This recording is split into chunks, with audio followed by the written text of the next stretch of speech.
Nasi doreng kalih menikah dengan si Daurinang. Jadi kejadian urengan dalam rumah tangga. Hai masigam kena rijang laju dile gothat lalo titip puro tacet uke ho kadaba alat kerja fut ngon pale he lun mita pule kata puse nyopat ulun abang ganteng pernah berle hana lalo nyopat ado dalam jure yang nemita diuk meja kalun pete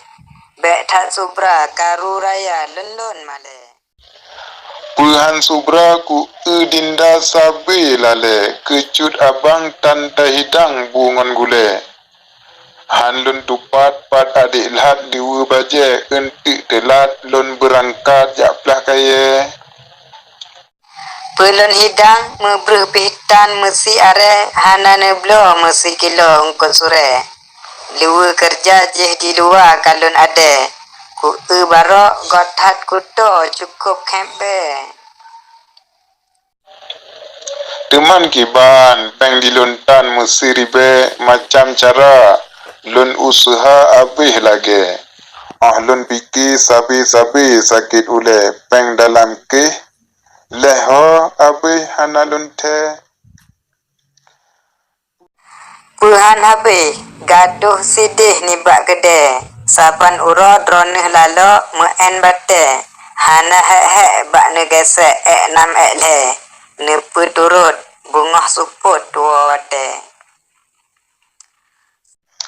so yang pegah hedik bakah bi'nan budke bek percaya yang mehaba urang sede bersumpah lun edik payung tan kutipe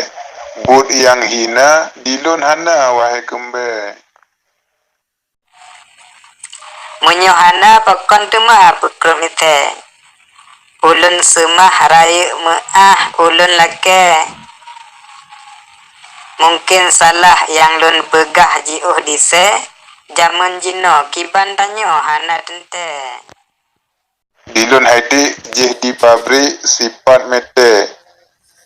hantom naruh ulun piyuh atih bale belum sampai ruh ulun tri bud rakate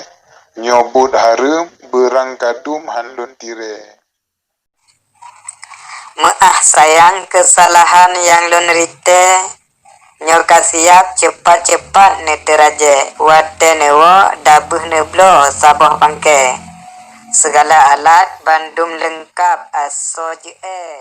Okey sayang dicut abang mejak dile entik lun blo macam bago pu yang perle lih cok gaji bak bos bondi di kenire